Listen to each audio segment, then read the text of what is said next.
절교한 친구하고는 화해하지 말아라. 로마의 격언 중에는 천성은 아무리 쫓아내도 곧바로 되돌아온다라는 말이 있다. 인간이 태어날 때 갖고 나온 고유한 성격과 개성은 절대로 바뀌지 않는다.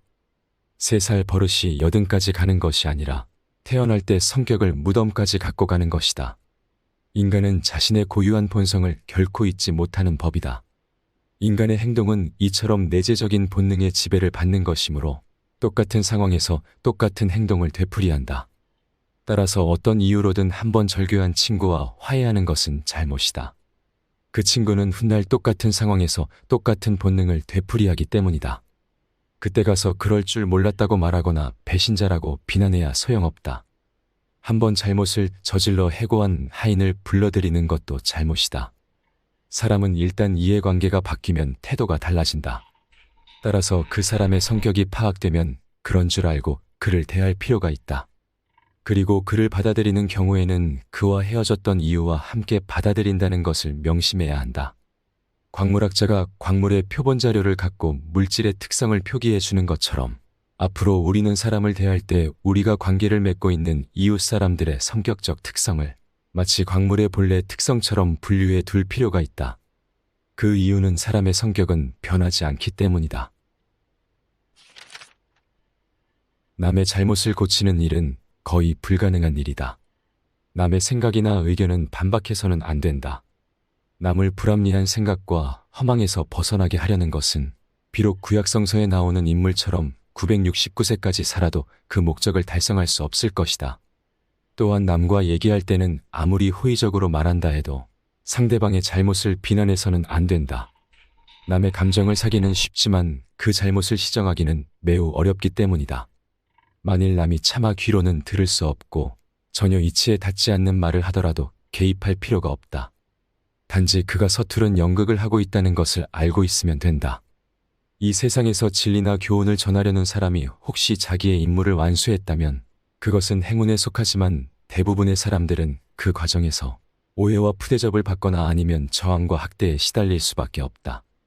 그러므로 자신의 의견을 남에게 납득시키려면 열을 올리지 말고 끝까지 진실하고 냉정하게 설득을 해야 한다.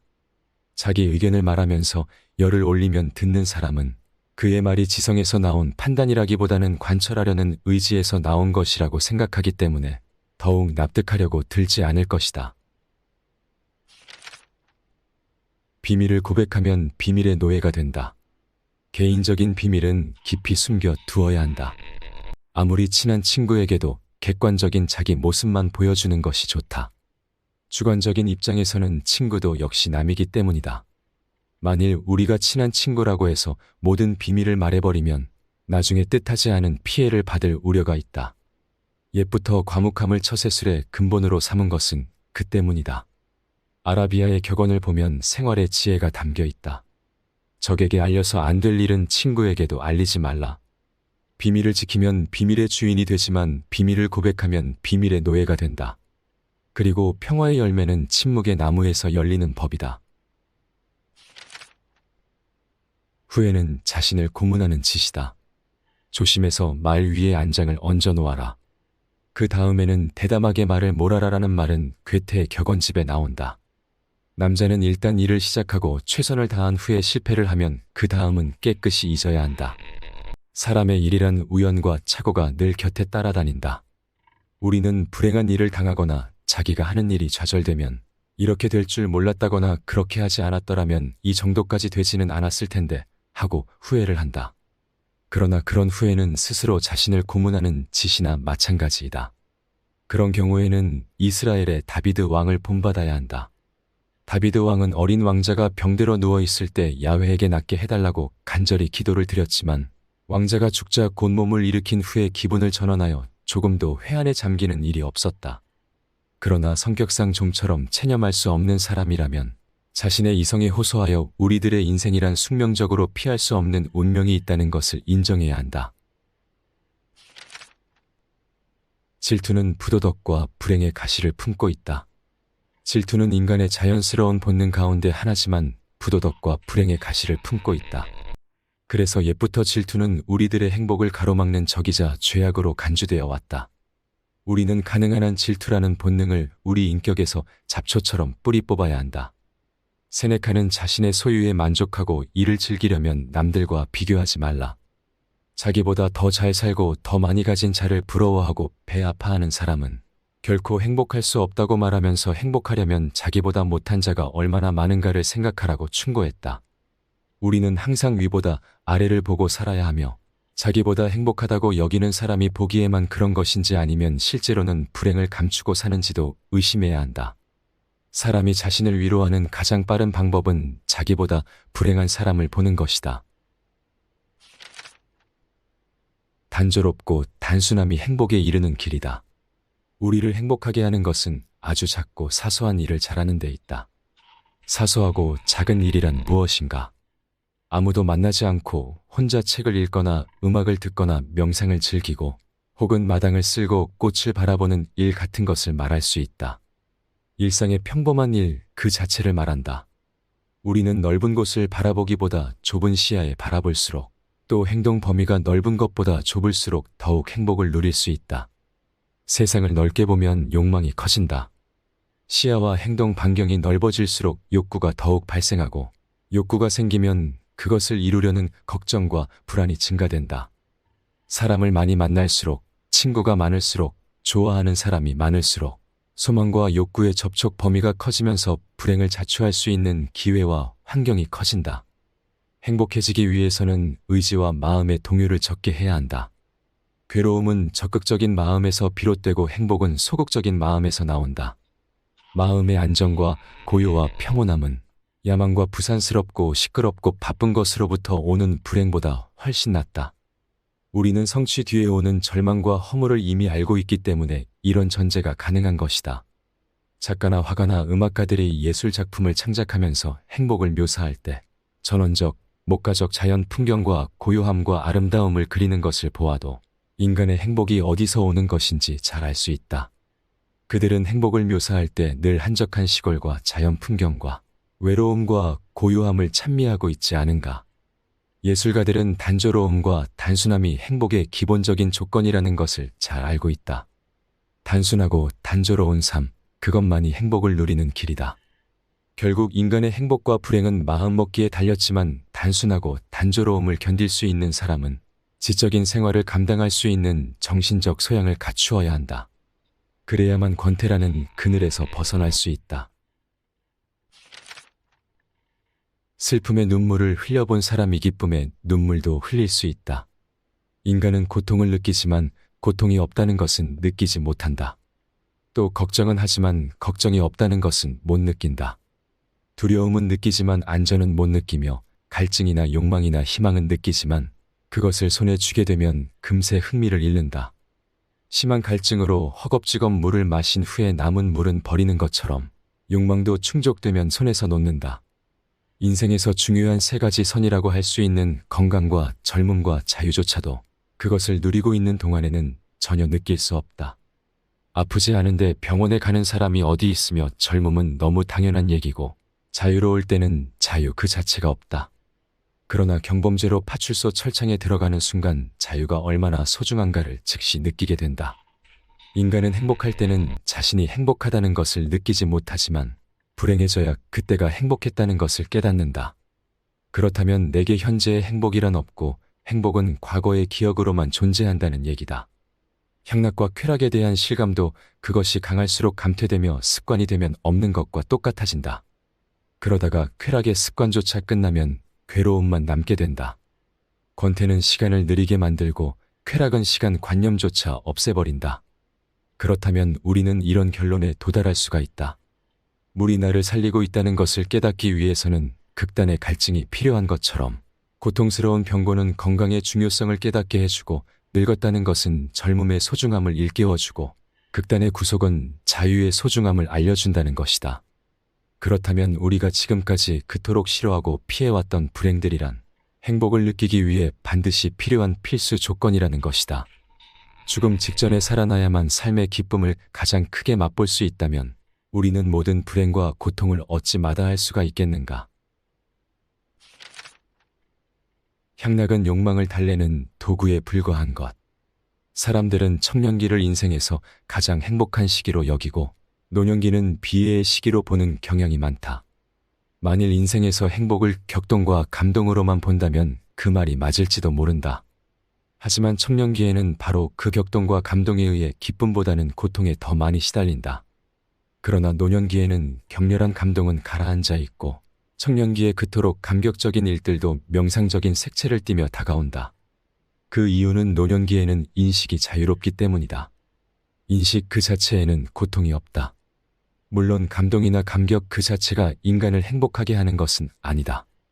노년기가 되어 향락을 누릴 수 있는 기회가 적거나 없다고 해서 슬퍼할 필요는 없다. 왜냐하면 향락이나 고통은 같은 성질의 형태인데 향락은 소극적이고 고통은 적극적이라는 차이밖에 없다. 그것을 이해하면 소극적인 향락에 대해 집착할 이유가 없게 된다. 모든 향락은 욕망을 달래는데 불과한 것이어서 욕망의 소멸과 함께 향락도 사라진다. 그것은 마치 식사 후에는 식욕이 없어지는 것이나 깊은 잠에서 깨어나면 더 이상 졸음이 오지 않는 이치와 같아서 향락의 기회가 없다고 해서 탄식할 이유는 없는 것이다. 철학자 플라톤이 그의 저서 공화국에서 늙으면 지금까지 우리를 끝없이 괴롭게 하던 성욕으로부터 자유로워졌다는 것만으로도 행복해질 수가 있다고 쓴 것은 당연한 말이다. 젊은 시절 한때 성욕으로 인한 참을 수 없는 충동과 격정, 무서운 광기 등 저 악마적 사념의 유혹으로부터 벗어나 완전히 이성을 회복할 수 있게 된다는 것은 행복한 일이다.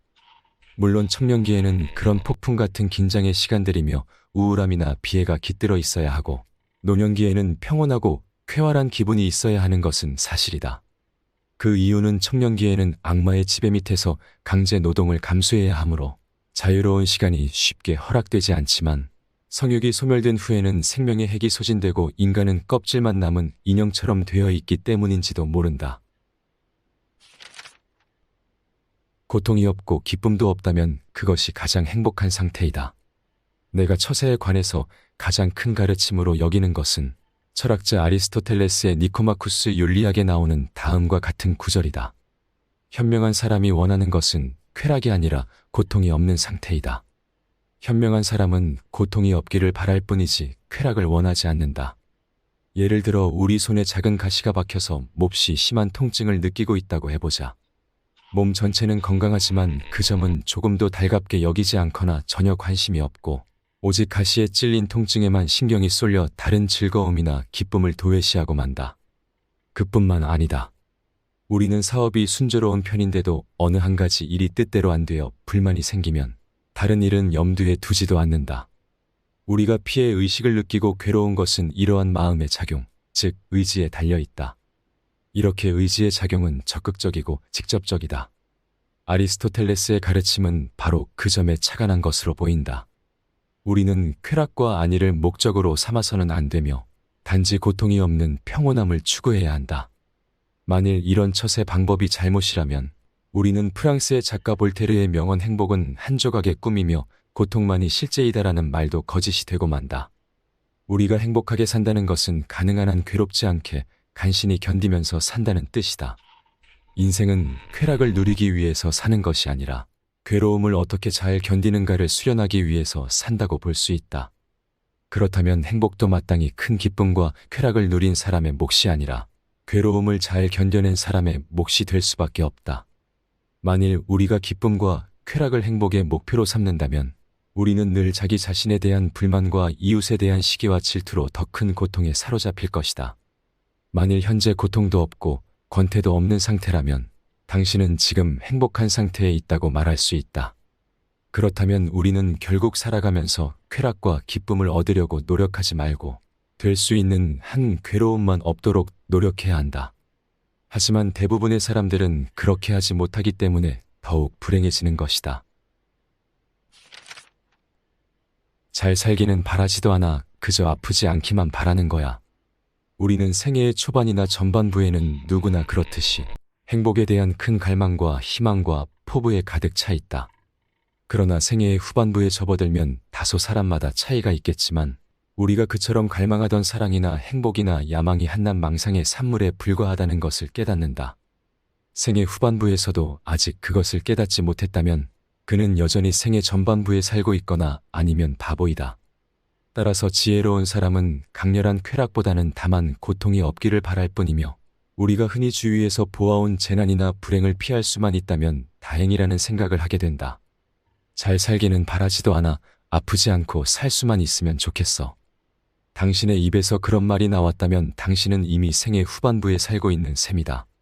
나 역시 젊은 시절에는 문을 두드리는 소리가 들리면 야, 뭔가 좋은 수가 있나 보다 하고 반가워했지만 나이가 들고 인생을 겪고 난 후에 문 두드리는 소리를 들으면 혹시 불길한 일이 생긴 것은 아니겠지 하고 중얼거리곤 했다. 우리는 대부분 나이가 들면서 불행이 점점 커지고 빈번해진다는 것을 느낀다. 잘 생각해보면 기쁜 시간보다 힘든 시간이 더 길고 깊게 느껴질 수 있다. 찰나의 기쁨을 위해 긴 고통을 감내하는 것이 행복을 위한 행동인가? 고통을 느끼지 않기 위해 기쁨을 포기하는 것이 행복을 위한 행동인가? 그래서 쇼펜하우어는 인생을 고통과 권태 사이를 오가는 시계추라고 표현했다. 시계추를 움직이는 힘은 욕망이기에 고통과 권태를 벗어나기 위해서는 욕망을 버려야 한다. 결국 욕망을 어떻게 조절하느냐에 따라 자신의 삶이 달라지는 것이다.